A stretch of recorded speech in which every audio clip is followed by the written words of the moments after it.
कुंपणच शेत खातंय या म्हणीला अनुसरून एक प्रकार पुण्यातल्या बुधवार पेठ परिसरामध्ये घडलाय। बुधवार पेठेच्या परिसरामधून 3 तरुण हे पायी चालत घराच्या दिशेने निघालेले होते। त्यावेळेस तिथे 2 पोलीस कर्मचारी आले आणि या 3 तरुणांबरोबर त्यांनी असं काही केलं की हे पोलीस कर्मचारी ज्या पोलीस स्टेशनचे होते म्हणजेच फरासखाना पोलीस स्टेशन, त्याच पोलीस स्टेशनमध्ये त्यांच्याच विरोधातला गुन्हा दाखल झालेला आहे। अतिशय गंभीर कलमांअंतर्गत हा गुन्हा दाखल झाल्यामुळे संपूर्ण पुणे शहरात या प्रकरणाची एकच चर्चा रंगलेली पाहायला मिळते। संपूर्ण प्रकरण नेमकं काय आहे हेच जाणून घेणार आहोत। नमस्कार, मी समृद्धी आणि तुम्ही पाहताय टॉप न्यूज मराठी। ही संपूर्ण घटना 29 जून रोजी घडलेली आहे। घडलंय असं की 3 तरुण आहेत। हे 3 तरुण एकमेकांचे मित्र आहेत। यापैकी जो फिर्यादी तरुण आहे हा पुण्यातल्या हडपसर भागामध्ये वास्तव्याला आहे आणि तिथे तो हॉटेलमध्ये काम वगैरे करतो अशा पद्धतीची माहिती आहे। आता हे 3 तरुण पुण्यातला शनिवार वाडा पाहण्यासाठी पेठेत मध्यवस्तीत वगैरे फिरण्यासाठी आलेले होते। 29 जूनला जेव्हा हे तिघेही संध्याकाळच्या सुमारास शनिवार वाडा फिरले, त्यानंतर चालत चालत लक्ष्मी रोडच्या दिशेने आले। तिथे काही वेळ त्यांनी फिरण्याचा प्लॅनिंग वगैरे केलेलं होतं। मग तिथे फिरल्याच्या नंतर लक्ष्मी रोडच्या काही भागांमध्ये नाकाबंदी वगैरे पोलिसांनी केलेली होती। हे सुद्धा त्यांनी पाहिलेलं होतं। काही पोलिसांकडून तपासण्या वगैरे गाड्यांच्या केल्या जात होत्या। दरम्यान असं घडलं की काही वेळ गेल्याच्या नंतर तब्बल 11:30 वगैरे वाजले असतील।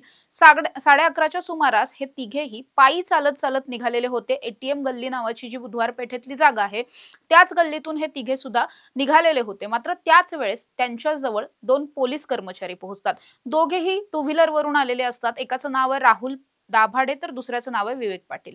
हे दोघे सुद्धा त्या ठिकाणी पोहोचल्याच्या नंतर सगळ्यात पहिल्यांदा या तिघांना विचारतात की तुम्ही इथे काय करताय, बुधवार पेठेत का फिरताय वगैरे। त्यानंतर हे तिघेही त्यांना सांगतात की आम्ही इथे शनिवार वाडा पाहण्यासाठी आलो होतो आणि आजूबाजूचा जो काही परिसर आहे तो सुद्धा पाहत होतो असं सांगितल्याच्या नंतर त्यांच्याकडे त्यांचे आधार कार्ड मागितले जातात। आधार कार्ड त्यांच्याकडे अर्थात प्रत्यक्षात दाखवायला नसतात, पण मोबाईलमध्ये फोटो वगैरे दाखवले जातात।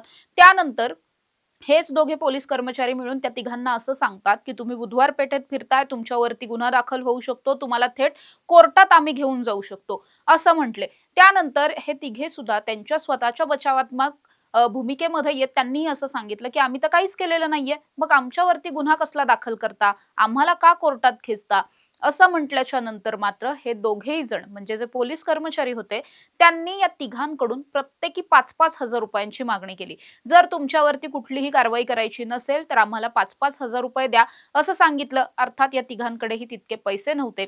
त्यामुळे तिघांमधला जो एक जण आहे, फिर्यादी आहे, तो असं म्हटला की आमच्याकडे एवढे पैसे नाहीयेत, पण मी माझ्या मित्राकडून 2,000 रुपये ऑनलाईन मागवून घेतो असं म्हटल्याच्या नंतर या दोन्ही पोलीस कर्मचाऱ्यांनी या तिसऱ्या तरुणाला त्यांच्यासोबत दुचाकीवरती बसवलं आणि दुचाकीवरून थेटपणे बुधवार पेठेच्या एका एरियामध्ये नेऊन तिथे असलेल्या एका अनोळखी महिलेच्या QR कोडवरती हे सगळे पैसे देण्यासाठी सांगितले। त्यानंतर हा जो मुलगा आहे फिर्यादी तो एका हॉटेलमध्ये काम करतो जसं मी आधी सांगितलंय। त्यानं काय केलं तर त्यानं त्याच्या हॉटेलच्या मालकाला फोन लावला, त्याला हा QR कोड पाठवला आणि सांगितलं की खूप अर्जंट पैसे लागतायत आणि 2,000 रुपये पाठवून द्या।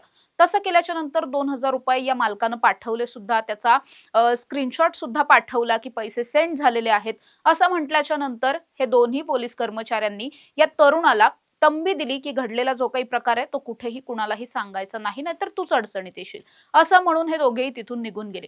त्यानंतर मात्र या तरुणांनी घरी जाण्यासाठी म्हणून एक कॅब बुक केली। कॅबमध्ये बसल्याच्या नंतर कॅब चालकाबरोबर या तिघांचा हा सगळा संवाद झाला की तिथे त्यांच्यासोबत नेमकं काय काय घडलं। त्यानंतर अर्थातच कॅब चालकाला हे समजलं की जे काही घडलंय ते अनुचित आहे, चुकीचं आहे, अशा पद्धतीनं घडूच शकत नाही। हे कळल्याच्या नंतर या कॅब चालकानं एक व्हिडिओ बनवला आणि तो सोशल मीडियावरती व्हायरल केला। त्यानंतर खरं तर या सगळ्या प्रकरणाला वाचा फुटली। हा व्हिडिओ फरासखाना पोलीस स्टेशनच्या काही वरिष्ठ पोलीस अधिकाऱ्यांपर्यंत पोहोचला।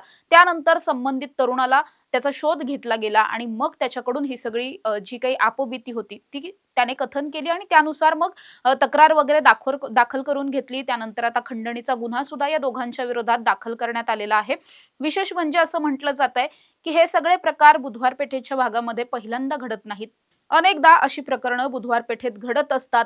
अनेकदा कुठल्याही तरुणाला भीती दाखवली जाते, तुझ्या घरी कळेल किंवा तुझ्यावर गुन्हा दाखल होईल, तुझे व्हिडिओज व्हायरल होतील, अशी काहीही कारणं देऊन अनेकदा किरकोळ रक्कम जी आहे ती या सगळ्या तरुणांकडून उकळली जाते, भीती दाखवली जाते, अशी प्रकरणं यापूर्वी सुद्धा घडली आहेत. तशाच अनुषंगाचं हे प्रकरण होतं आणि दोन्ही पोलीस कर्मचारी जे आहेत ते शिपाई म्हणजे हवालदारची जी पोस्ट असते त्या पोस्टवरचे आहेत. भविष्यात त्यांनी अशा पद्धतीचे गुन्हे करू नयेत, त्यामुळे त्यांच्यावर तातडीनं खंडणीचा गुन्हा आता दाखल करण्यात आलेला आहे आणि असे प्रकार त्यांनी याआधी कधी केलेत का हे सुद्धा पोलिसांकडून शोधलं जात आहे. खरं तर प्रकरण अतिशय विचित्र म्हणावं लागेल, कारण ज्या पोलिसांवरती नागरिकांच्या सुरक्षेची जबाबदारी असते तेच पोलीस नागरिकांनाच भीती दाखवून त्यांच्याकडूनच पैसे उकळतात, तेही एका तिसऱ्या व्यक्तीच्या खात्यावरती. हे प्रकरण अतिशय गंभीर आहे. फरासखाना पोलीस स्टेशनच्या अंतर्गत अशा गोष्टी यापूर्वी सुद्धा घडलेल्या आहेत आणि भविष्यात या सगळ्या गोष्टी घडू नयेत म्हणूनच वरिष्ठांकडून या सगळ्या बाबतीतली आता खबरदारी सुद्धा घेतली जाते. अशा ताज्या आणि महत्त्वाच्या बातम्यांसाठी तुम्ही पाहत राहा टॉप न्यूज मराठी. आपला महाराष्ट्र, आपली बातमी. तुमची car, electric panel, data server आगीपासून सुरक्षित आहे का? नाही? मग आजच बसवा F protect temperature activated fire suppression device. यामध्ये आहे eco friendly non toxic pressurised liquid, जे आग लागल्यास क्षणार्धात ऍक्टिव्हेट होऊन आगीवरती मिळवते नियंत्रण. बसवण्यास अतिशय सोपे आणि सुटसुटीत टेकालिपचे एक दर्जेदार उत्पादन एफ प्रोटेक्ट.